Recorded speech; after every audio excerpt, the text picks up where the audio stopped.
Hello. Please subscribe and activate the bell. The events of this unusual story took place during the spring of the year in one of the quiet suburbs of New Jersey.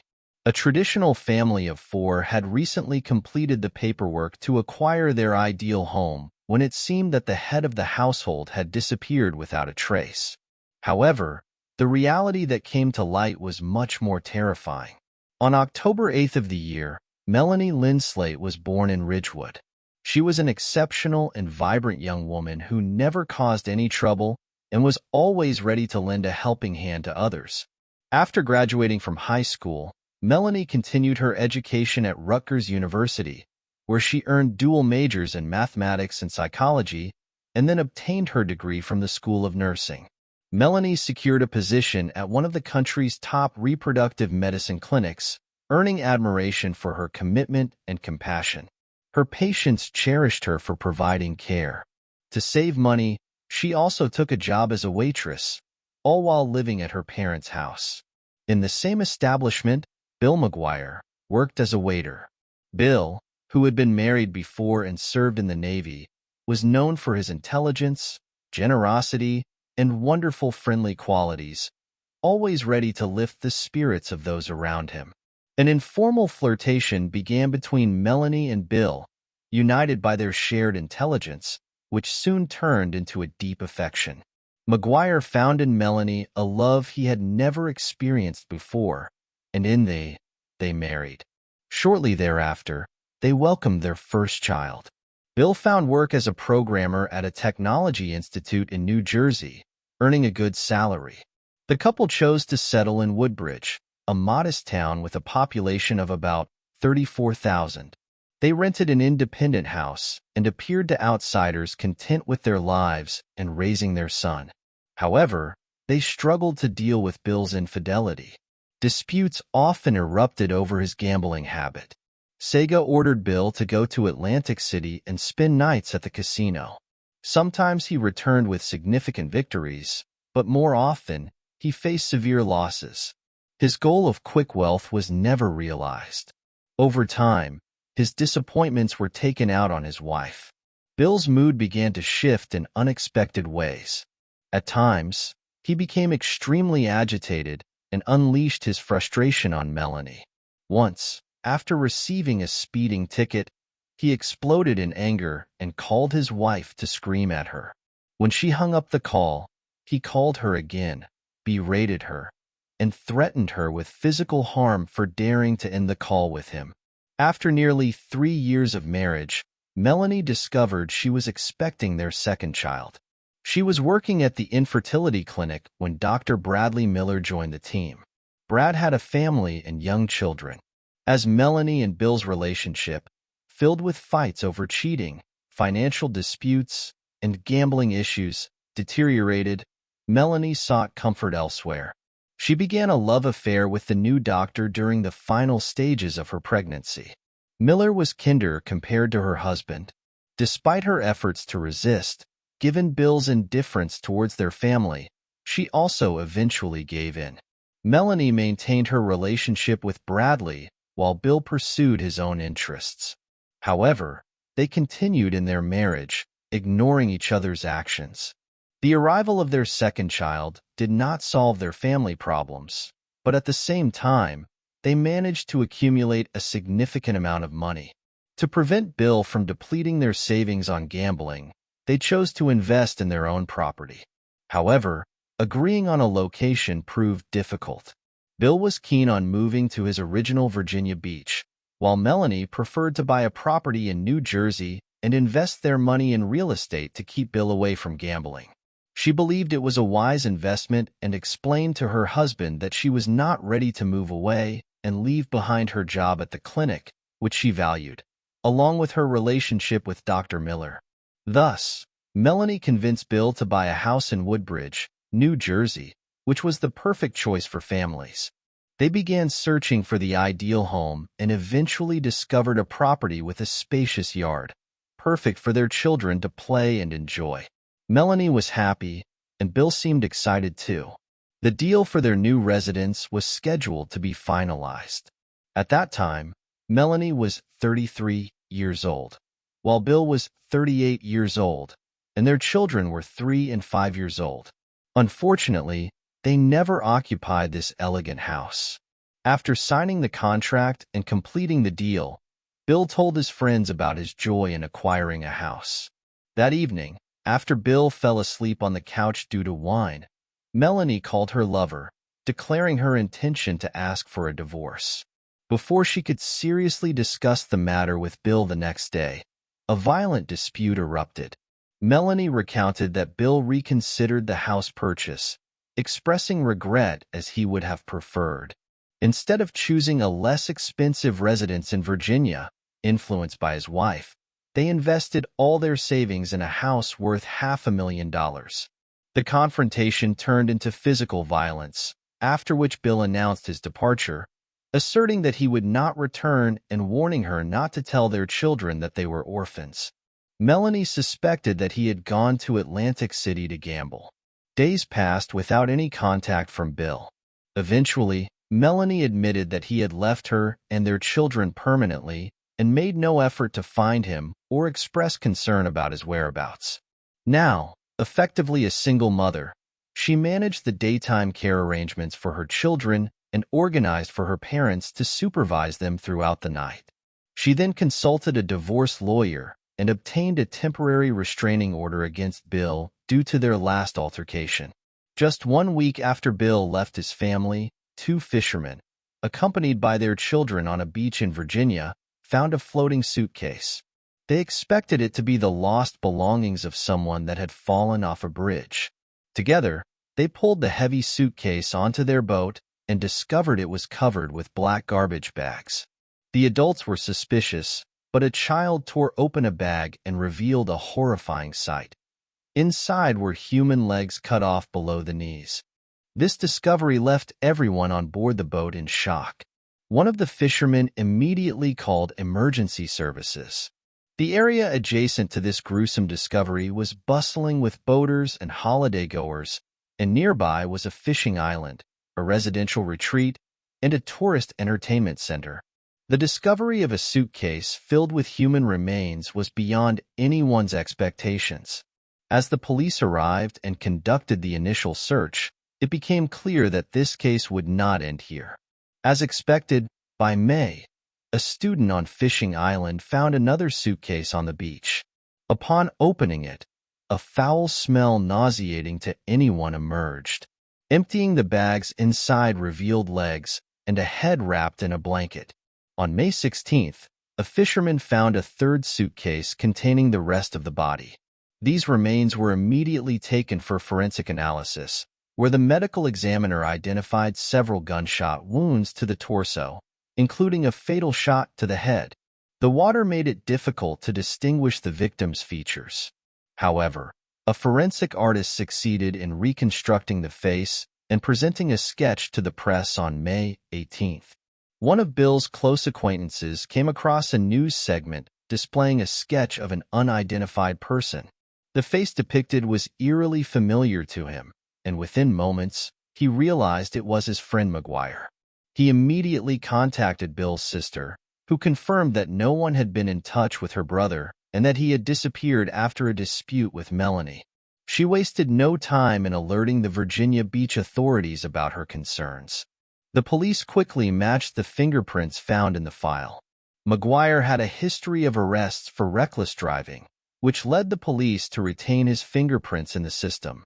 Undoubtedly, the remains covered in 3 separate suitcases were identified as those of Bill McGuire. The next step was to uncover the circumstances that led to his body ending up there. Initially, the investigators called Melanie to the local area. She was overwhelmed with grief and tears upon receiving the news, and her reaction was filled with profound sadness. During her subsequent visit to the Virginia Beach Police Station, she arrived accompanied by her divorce lawyer and a criminal defense attorney. This move shocked the officers as it was somewhat unusual. A grieving spouse surrounded by lawyers was not a common sight. Throughout their discussion, Melanie showed clear signs of anxiety, especially when the topic of the suitcases containing the remains was brought up. Initially, she denied any ownership of these belongings, but the following day, she contacted the authorities, admitting that she owned a similar set. Regarding the motive behind Bill's fate, Melanie portrayed him as abrasive and capable of causing trouble. She also highlighted his severe gambling addiction and pointed out that he tended to borrow money and fail to repay it promptly, ultimately leading to dire consequences.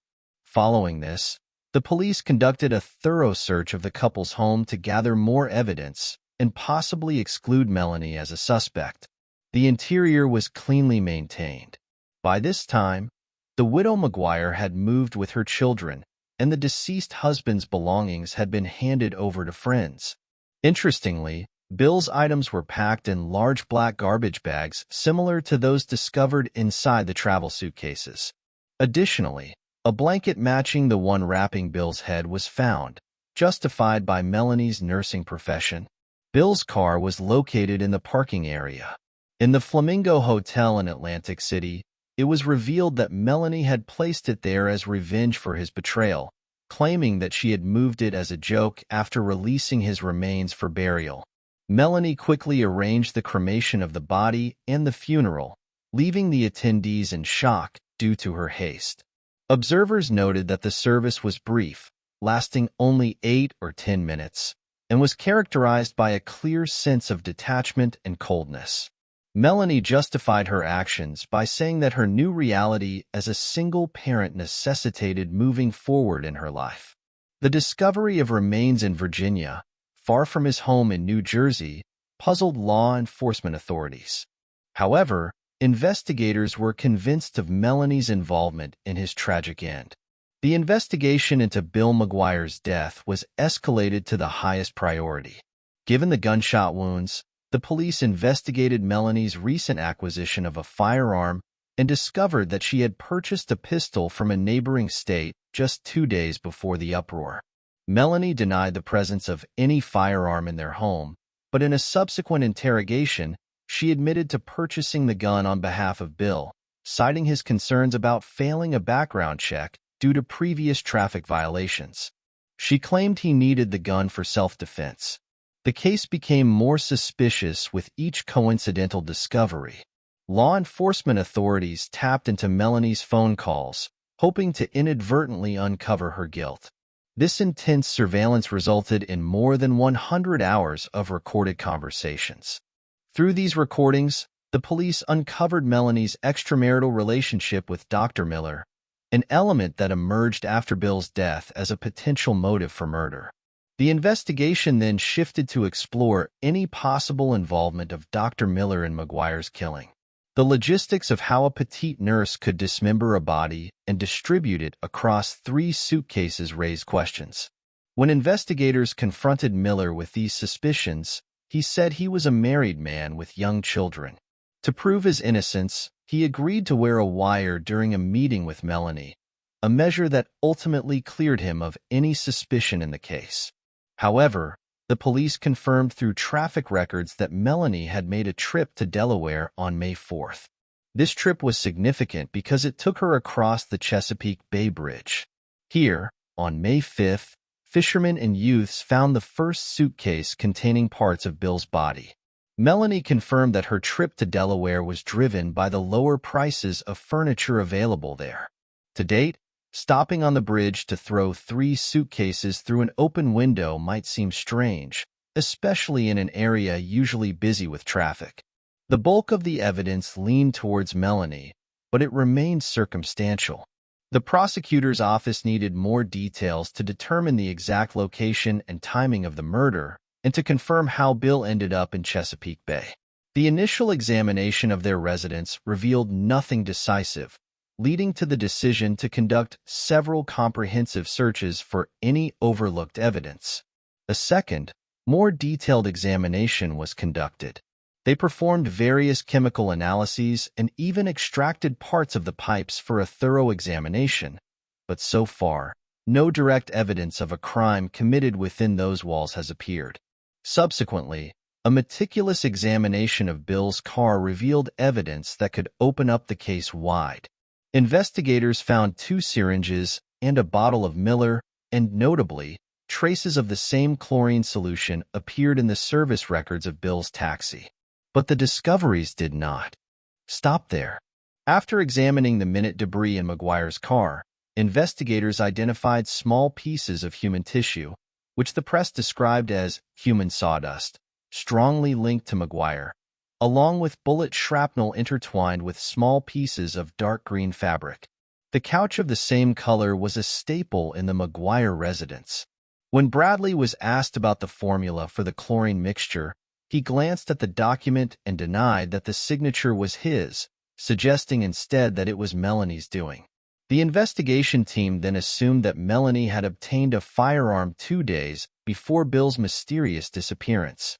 She had stolen a note bearing Miller's medical prescription header to forge a prescription for the chlorine solution purchased from a pharmacy shortly before the murder. Melanie waited until the day they completed the purchase of their dream home, and then Bill suddenly disappeared. It seems that Melanie carefully orchestrated the murder of her husband with impeccable precision. She poured the chlorine solution into her husband's drink to render him unconscious, then shot him using a pillow as a silencer. Responses. Melanie then transferred his remains to another location. The next morning, she dropped her children off at a daycare center to arrange for her parents to pick them up. With the children out of the way, she used an electric saw to cut his body into 3 parts and placed them in suitcases. She meticulously removed any blood traces at the scene, making it appear as if an undesirable event had not occurred. The couch, which had now become an uncomfortable piece of evidence, was disposed of along with other household tools. During the transfer, Melanie took a 7-hour one-way trip to Virginia Beach in her car.